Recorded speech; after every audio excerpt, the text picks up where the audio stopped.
पहला एमसीक्यूज है, I prefer writing खाली जगह ए रीडिंग।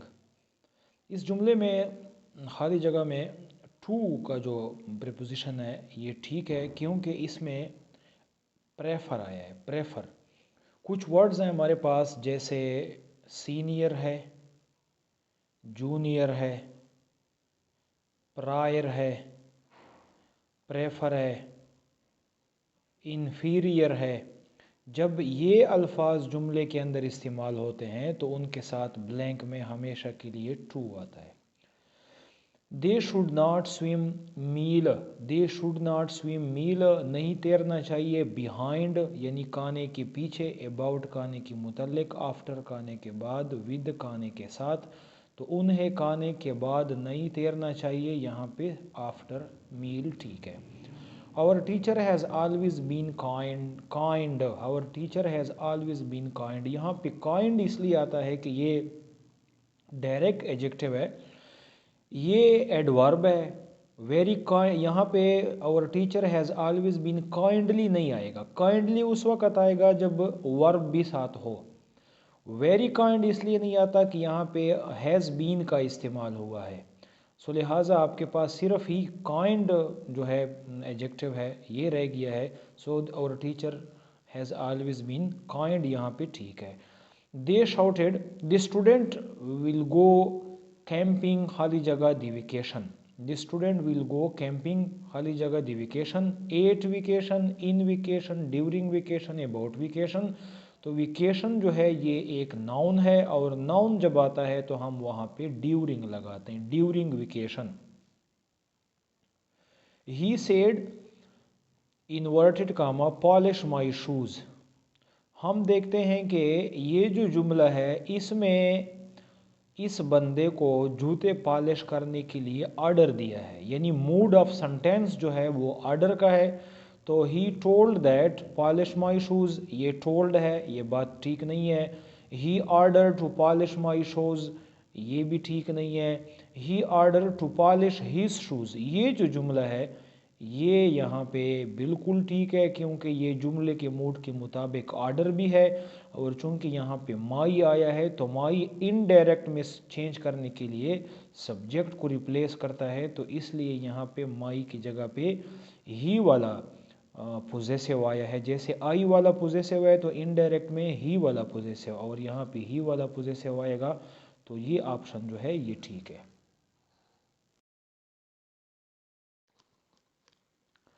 आई खाली जगह विद दी बुक क्वाइटली। जब आप किसी चीज़ से बोर हो जाते हैं, तंग हो जाते हैं, तो बोरनेस के लिए हम फेड अप का लफ्ज़ इस्तेमाल करते हैं। फेड अप ज़्यादा बेहतर है, वैसे बोर्ड भी है, बोरनेस भी है, लेकिन बीइंग बोर्ड भी है, लेकिन फेड अप का जो लफ्ज़ है ये ज़्यादा फार्मल है। इसके अलावा बाज़ औक़ात आपको ब्लैंक में ऐसे आता है कि फेड दिया होता है, फेड के बाद खाली जगह है, तो ऑप्शन में आपको ऑफ देते हैं, अप देते हैं, डबल एफ वाला ऑफ देते हैं, टू देते हैं, ताकि आप क्या लगाते हैं, आप फेड अफ लगाते हैं, फेड अप लगाते हैं, फेड टू लगाते हैं। तो फेड के बाद हमेशा जो आपका प्रीपोजिशन आता है वो फेड अप आता है। देयर इज़ अ ब्रिज, खाली जगह द रिवर, यानी दरिया के ऊपर से पुल है। तो पुल दरिया के ऊपर जब बना होता है तो हम वहाँ पे और इसलिए लगाते हैं कि ब्रिज जो है वो दरिया को टच नहीं करता, दरिया के किनारों को टच करता है। आपने रोड पे देखा होगा fly over, fly over, fly over, over यानी सड़क के ऊपर से। तो ओवर उस वक्त इस्तेमाल का होता है जब एक ऑब्जेक्ट दूसरे ऑब्जेक्ट के ऊपर से जाता है और उसको टच नहीं करता। तो दरिया के लिए यहाँ ओवर जो लफ्ज़ है वो ज़्यादा बेहतर है। You can use my knife to cut it, खाली जगह। ये जो सेंटेंस है ये 23 तारीख को जो टेस्ट हुआ था सैटरडे को, उसमें ये तकरीबन सारे आए थे। You can use my knife to cut it. देखो, जब आप किसी चीज़ के साथ कोई काम करते हैं, किसी चीज़ के साथ, यानी आप चाकू के साथ काम करते हैं, लाठी के साथ काम करते हैं, पत्थर के साथ करते हैं, तलवार के साथ काम करते हैं, तो वहाँ प्रीपोजिशन आपका ईद आता है, विद आता है। लेकिन अगर आप किसी पर्सन के साथ काम करते हैं, पर्सन के ज़रिए काम करते हैं, तो वहाँ पे बाई आता है। तो चूंकि यहाँ काटने के लिए छुरी का इस्तेमाल होता है तो एक चीज़ है और चीज़ के साथ विद का इस्तेमाल होता है। There is secret you and me. You and me देखो यहाँ पे दो चीज़ें हैं, एक यू है एक मी है, इसलिए इनके दरमियान बिटवीन आता है, secret between me and you. अगर यहाँ पे ऐसे होता कि देयर इज सेक्रेट खाली जगह अस, यानी हमारे दरमियान, तो हमारे में तादाद का पता नहीं है कि 2 है 4 है 6 है 10 है, तो हम यहाँ पे एमांग लगाते, लेकिन चूंकि यहाँ पे 2 है तो हम 2 के लिए बिटवीन लगाते हैं। ये जो है ये सिमिलर वर्ड्स हैं, यानी इन्हीं के मुताबिक आपने नीचे अल्फाज देने। तो यहाँ पे शेयर्ड पोट्री है, शेयर्ड वर्ड है और चीप क्लास है, तो इसका जो मुनासिब लफ्ज़ है वो चीप क्लास। इसके बाद ये पेन सेडेटिव है। पेन सेडेटिव के लिए बिल्कुल सेम वर्डिंग आप चूज़ करेंगे। कंफर्ट स्टिमुलेंट है, ग्रीफ कंसोलेशन है और ट्रेंस नारकोटिक है। तो यहाँ पे ग्रीफ कंसोलेशन जो है वो इसके लिए सिमिलर है, बराबर है। लाइट ब्लाइंड जो है, लाइट ब्लाइंड के लिए आप सेम वर्ड्स यहाँ पे देखें। स्पीच डंप है, लैंग्वेज डीफ है और टंग साउंड है। तो इसमें जो स्पीच डंप है वो सही जवाब है।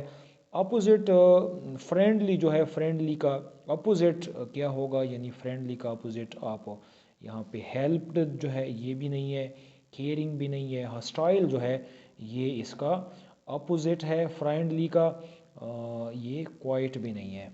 वाइडली जो है, वाइडली इसका अपोजिट मांग रहा है, ये पिछले टेस्ट में जो आए थे। तो इसका वाइडली का अपोजिट जो है, यानी वाइडली कहते हैं कुशादगी से, कुशादगी से, और नैरोली जो है ये तंगी से है, या तंग को आप समझ लें, तो नैरो जो है ये वाइड का अपोजिट है। इसी तरह डिस्पैरेज जो है इसका अपोजिट यानी तारीफ़ करना या किसी को डांटना, इसका अपोजिट में जब आता है, या किसी की बुराई बयान करना, तो इसका अपोजिट जो है ये प्रेज है। इसी तरह इम्प्लाई है, इम्प्लाई इसका सिमिलर जो इसमें आया था, इम्प्लाई कहते हैं किसी को मशवरा देना या रास्ता बताना या हक की बात बताना या तजवीज़ देना। तो सजेस्ट जो है ये इसका सही जवाब है। इसी तरह हॉस्टल जो है इसका सिमिलर बिज़ी है हॉस्टल का। और कस्टम जो है, कस्टम आदत को कहते हैं, आदत को, और आदत के लिए यहाँ पे जो वर्ड इस्तेमाल होता है हैबिट है, ये इसका सही जवाब है। इसके बाद small group of words having no sense, यानी अल्फाज का ऐसा मजमुआ जिसकी पूरी जिसका कोई मतलब ना हो, यानी मतलब ना हो, वो क्लाज है, फ्रेज़ है, वर्ड है, कोई या कोई इनमें से कोई नहीं है। तो क्लाज वो होता है जो कुछ ना कुछ मीनिंग देता है। वर्ड जो है, वर्ड की भी अपनी मीनिंग होती है। फ्रेज़ ऐसा ग्रुप होता है, यानी 2 वर्ड्स होते हैं या 3 वर्ड्स होते हैं जो किसी दूसरे के साथ अटैच किए बगैर मीनिंग नहीं देते, यानी इसका मतलब समझ नहीं आती। तो ये small group of words having no sense जो है ये फ्रेज में आता है। Present participle is the form of verb. Present participle जो है ये किस वर्ब को कहते हैं, यानी जैसे हम कहते हैं first form, second form, third form. तो प्रेजेंट पार्टिसिपल जो है ये फोर्थ फॉर्म ऑफ वर्ब को कहते हैं, फोर्थ फॉर्म ऑफ वर्ब। और फोर्थ फॉर्म ऑफ वर्ब के साथ हमेशा ING लगता है, जैसे गोइंग है, ईटिंग है, लर्निंग है, रीडिंग है, राइटिंग है। ING जिसके साथ लगा होगा वर्ब के साथ, वो प्रेजेंट पार्टिसिपल है, इसको आप फोर्थ फॉर्म भी कह सकते हैं। Past participle also called, past participle को दूसरा नाम क्या देते हैं? सो पास्ट पार्टिसिपल का दूसरा नाम है थर्ड फॉर्म ऑफ वर्ब। यानी फर्स्ट फॉर्म ऑफ वर्ब को हम कहते हैं प्रेजेंट, सेकंड को कहते हैं पास्ट, थर्ड को कहते हैं पास्ट पार्टिसिपल, फोर्थ को कहते हैं present participle. So third form of verb जो है वो इसको पास्ट पार्टिसिपल भी कहा जाता है। The primary form of helping verb are, यानी जो हमारे पास हेल्पिंग वर्ब है, is, are, am, have, has, had, will, shall, was, were, ये सेकेंडरी फॉर्म है। इनका जो प्राइमरी फॉर्म होता है वो है be, do, have. Be, do, have जो है इसको प्राइमरी फॉर्म ऑफ वर्ब कहते हैं, और इनका सेकेंडरी फॉर्म ऑफ वर्ब जो है वो is, are, am, was, were, have, has, had, was, will, shall, ये सेकेंडरी फॉर्म ऑफ वर्ब है। एंटोनियम ऑफ पर्सकेशियम जो है, यानी चमकदार चीज़ को कहते हैं, तो इसका जो है ये डल है, यानी जो बेकार हो या कमज़ोर हो या जो भी आप मान ले। Similar meaning of salty, salty की जो सिमिलर मीनिंग है यानी सेम मीनिंग है वो ब्राइनी है, ब्राइनी। ब्राइनी मीन्स यानी सिमिलर टू साल्टी है। इसी तरह काइंड्स ऑफ एडवर्ब जो है, एडवर्ब की कितने अकसाम है, सो एडवर्ब के टोटल अकसाम जो है वो 6 है। जैसे एडवर्ब ऑफ मैनर है, एडवर्ब ऑफ प्लेस है, एडवर्ब ऑफ टाइम है, एडवर्ब ऑफ डिग्री है, और एडवर्ब ऑफ नंबर है, और एडवर्ब ऑफ रीज़न है।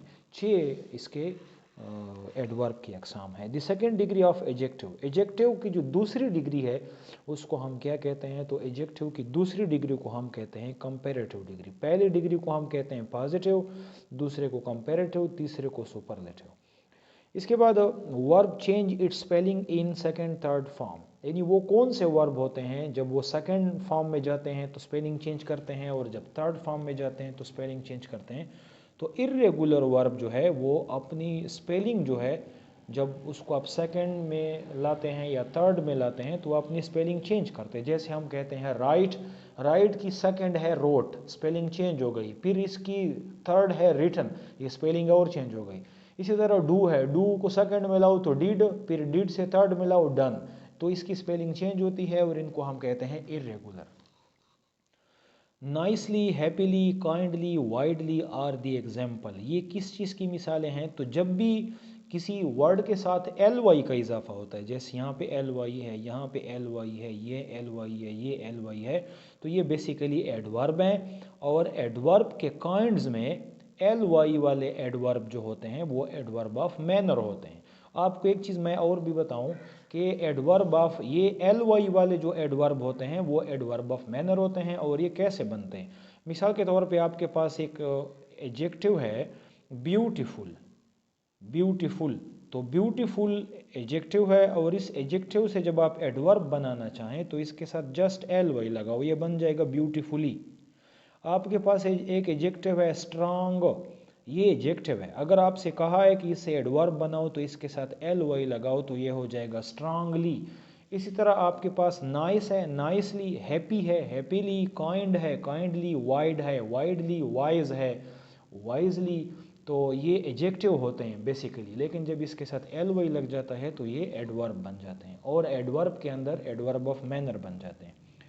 मे, कैन, मस्ट, शुड, ये किस चीज़ की मिसालें हैं, ये मिसालें हैं मॉडल वर्ब के। मॉडल वर्ब यानी हेल्पिंग वर्ब है, मॉडल वर्ब है, कॉजेटिव वर्ब है, लिंकिंग वर्ब है, बहुत सारे वर्ब हैं। लेकिन ये जो मे है, फिर मे नॉट है, कैन नॉट है, मस्ट है, शुड नॉट है, कुड है, ये तमाम तरह एग्जाम्पल मॉडल वर्ब के हैं।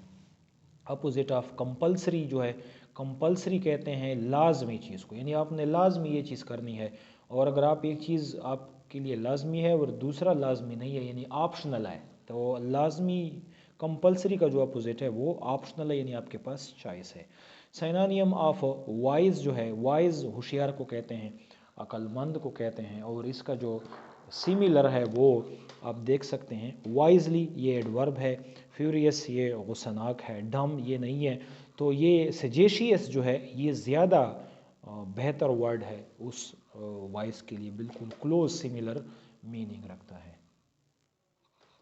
इसके बाद I and we are personal pronoun, यानी पर्सनल प्रोनाउन जो है वो बेसिकली हैं कितने, 3 पर्सनल प्रोनाउन है। First person pronoun, second person pronoun, third person pronoun.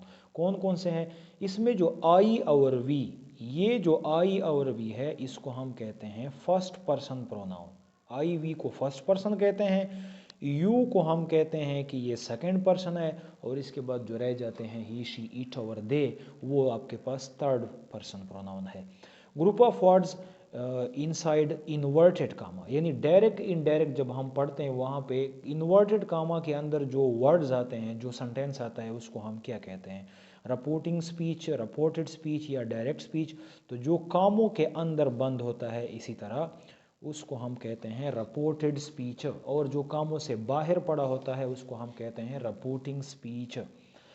The continuous tense are also called, continuous tense जो है जैसे प्रेजेंट कंटिन्यूस है, पास्ट कंटिन्यूस है, इसको दूसरा नाम भी दिया जाता है। इसका दूसरा नाम क्या है, कंटिन्यूस को अगर देखा जाए तो कंटिन्यूस कहते हैं जारी को, जब कोई चीज़ जारी होती है यानी आगे बढ़ती है।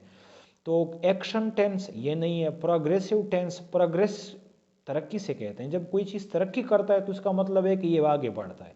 तो ये कंटिन्यूस टेंस जो है इसको प्रोग्रेसिव टेंस भी कहा जाता है दूसरे लफ्ज़ों में। इसके बाद the tense using second form of verb, वो कौन सा टेंस है जिसमें सेकेंड फॉर्म इस्तेमाल होता है, यानी फर्स्ट फॉर्म भी नहीं, थर्ड भी नहीं, सेकेंड फॉर्म इस्तेमाल होता है।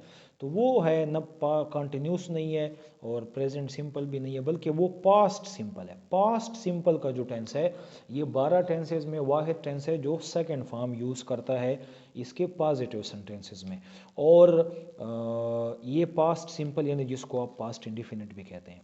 आई एम वरीड खाली जगह दी रिज़ल्ट, यानी रिज़ल्ट के बारे में परेशानी है। तो जब आप किसी चीज़ के बारे में परेशान होते हैं, खौफज़दा होते हैं, फ़िक्रमंद होते हैं, तो वहाँ अबाउट आता है, यानी इस चीज़ के अबाउट। जब यहाँ पे किसी चीज़ का नाम है तो आप वरीड के साथ अबाउट लगाते हैं। नेक्स्ट है ही सफ़र्स खाली जगह हार्ट डिजीज़। हार्ट डिजीज़, सफ़र यानी मुब्तला होना। जब भी आप बीमारी में मुब्तला होते हैं या आपको बीमारी लगी होती है तो हम सफ़र्स के साथ या सफ़रिंग के साथ या सफ़र्ड के साथ फ्राम लगाते हैं। क्यों? आपको एप्लीकेशन याद होगा, जब हम एप्लीकेशन लिखवाते हैं बच्चों को तो हम लिखते हैं कि I am suffering from fever, suffering from यानी बीमारी का जिक्र करते हैं। तो जब बीमारी से में मुब्तला होते हैं तो वहाँ सफ़र के साथ फ्राम लगता है। He arrived test centre. Test centre जो है ये एक प्लेस का नाम है, और जब आप किसी प्लेस, किसी लोकेशन या किसी जगह को मेंशन करते हैं तो वहाँ प्रीपोजिशन एट इस्तेमाल होता है। यानी यहाँ पे चार दीवारी की बात नहीं हो रही, यहाँ पे ऊपर छत या हमवार जगह की बात नहीं हो रही, बल्कि एक प्लेस की बात हो रही है, एक लोकेशन, एक जगह की बात हो रही है, टेस्ट सेंटर की बात हो रही है। तो जगह के लिए हम एट लगाते हैं। इसके बाद we should not laugh at poors. Poors यहाँ पे ये पुअर है, पुअर्स नहीं है। दी लगता है, दी इसलिए लगता है कि इसका मतलब है कि हमें गरीबों पर नहीं हंसना चाहिए। अगर आप यहाँ पे दी लगाकर, और ये पुअर है, पुअर्स नहीं है, पुअर है, तो दी पुअर से मुराद है तमाम दुनिया के गरीब। तो दी यानी हमें किसी भी गरीब पे नहीं हंसना चाहिए। लेकिन अगर आप दी लगाते हैं और यहाँ पे एस है, पुअर्स है, तो ये कुछ गरीब हैं जो कि प्लूरल में है, आप उसकी बात करते हैं, फिर वो दी पुअर्स ये प्लूरल आ जाता है और ये प्रॉपर बन जाता है। लेकिन अगर ये सिर्फ पुअर है यानी इसके साथ एस नहीं है, तो ये एक ग्रुप है, एक क्लास है गरीबों की जो कि पूरी दुनिया में है, एक फैमिली जिसको आप कह सकते हैं। तो इसी तरह ऐसा वर्ड जो पूरे ग्रुप को या फैमिली को ज़ाहिर करता है उसके साथ प्रीपोजिशन दी लगता है, यानी आर्टिकल दी लगता है। ही इज़ गुड खाली जगह इंग्लिश। देखो ये इंग्लिश सब्जेक्ट भी है और इंग्लिश लैंग्वेज भी है। अगर आप he is good Urdu, he is good Arabic, he is good English, अगर आप किसी सब्जेक्ट की बात करते हैं तो he is good at English, ये सब्जेक्ट है। लेकिन अगर आप इंग्लिश स्पीकिंग की बात करते हैं, उर्दू स्पीकिंग की बात करते हैं, अरबी स्पीकिंग की बात करते हैं, तो आप लगाएंगे he is good in English language, in English speaking वगैरह वगैरह ऐसे। लेकिन अगर सब जैसे ही इज़ गुड मैथमेटिक्स है तो एट मैथमेटिक्स है, he is good in social तो यानी एट है, सोशल है सब्जेक्ट का नाम है तो आप सब्जेक्ट के साथ गुड के लिए एट लगाते हैं। डेफिनेट आर्टिकल्स, यानी आर्टिकल्स हमारे पास दो किस्म के हैं, एक इनडिफिनिट है, एक डेफिनेट है। डेफिनेट आर्टिकल है वो दी, और इनडिफिनिट आर्टिकल जो है वो आपके पास ए और एन है। A sentence that express commands, वो कौन सा जुमला होता है जिसमें हुक्म दिया जाता है। जिस सेंटेंस में हुक्म दिया जाता है उस सेंटेंस को हम कहते हैं इम्पेरेटिव, यानी हुक्मिया जुमला। I am reading a book, I am reading a book ये एक जुमला है, प्रेजेंट कंटिन्यूस का जुमला है, और कहते हैं कि इसको पैसिव वॉइस में चेंज करो तो a book is reading by me, ये गलत है। A book is being read by me, a book is read by. तो इसमें चूंकि पैसिव वॉइस में जब आप जुमला कन्वर्ट करते हैं तो वहाँ ज़रूरी है कि वर्ब की तीसरी फॉर्म हो, और अगर कंटिन्यूस में है तो वर्ब की तीसरी फॉर्म भी लाजमी है, और कंटिन्यूस का जो ING है ये भी आप मेंटेन रखना है, मेंटेन रखेंगे। तो हम देखेंगे कि इसमें रीडिंग तो है लेकिन वर्ब की तीसरी फॉर्म नहीं है। इसमें हम देखते हैं कि इसमें ING भी इस्तेमाल हुआ है, वर्ब की तीसरी फॉर्म भी है, और इसमें हम देखते हैं कि इसमें ऐसी कोई चीज़ नहीं है। तो ये जो सेंटेंस है, a book is being read, read by me, यानी रेड थर्ड फॉर्म है।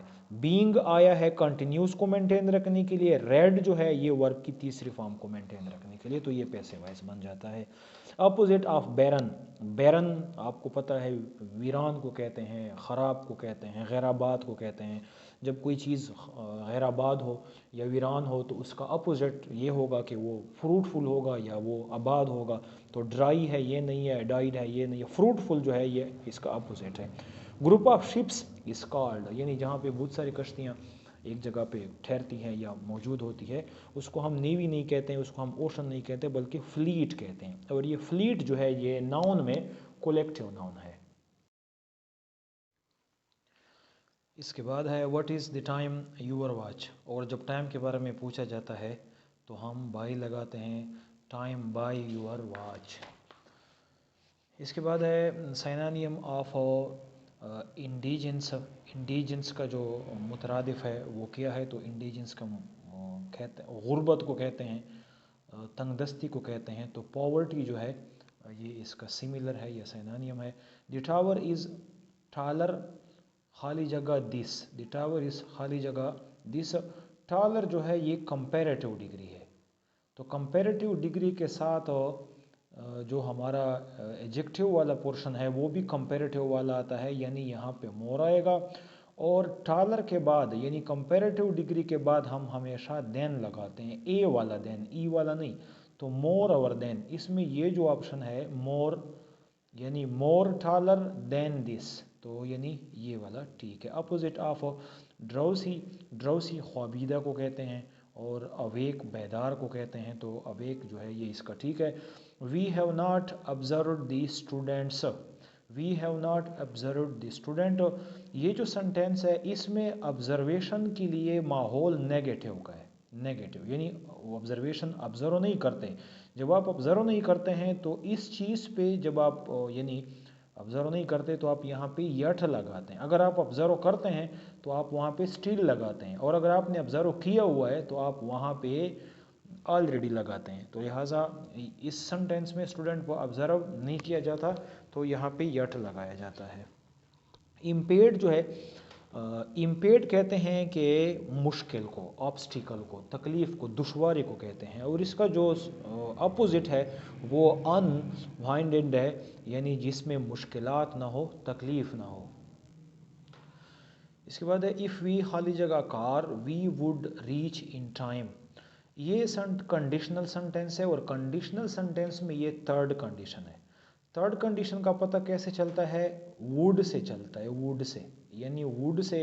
और जब जुमले के अंदर वुड आता है तो कामे से पहले जो पोर्शन है ये पास्ट सिंपल में आता है, पास्ट सिंपल में यानी पास्ट इंडिफिनिट में। तो हम पास्ट इंडिफिनिट में वर्ब की दूसरी फॉर्म लगती है तो हम यहाँ पे टुक लगाते हैं, टेक, टुक, टेकन, ये सेकंड फॉर्म है।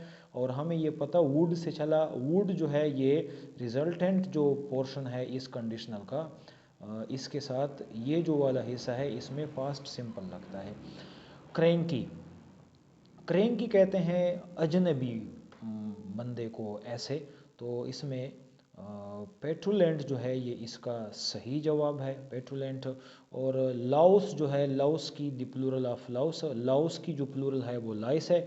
पैसे वाइस है someone has picked my pocket, इसकी पैसे वाइस बनानी है, पैसे वाइस। तो ये जो सेंटेंस है ये है प्रेजेंट परफेक्ट टेंस में है, प्रेजेंट परफेक्ट में हैज़ का इस्तेमाल हुआ है। और जब प्रेजेंट परफेक्ट का जुमला आप पैसे वॉइस में चेंज करते हैं तो पैसे वॉइस में सिंपल आप इसके साथ बीन का लफ्ज़ लगाते हैं, यानी हैज़ बीन, बाकी पैसे वॉइस के स्ट्रक्चर के मुताबिक लिखते हैं। तो my pocket has been pick by someone, ये हैज़ बीन तो ठीक है लेकिन वर्ब तीसरी फॉर्म नहीं है। My pocket had picked by, ये तो वर्ब तीसरी फॉर्म है लेकिन ये पास्ट परफेक्ट में गया है।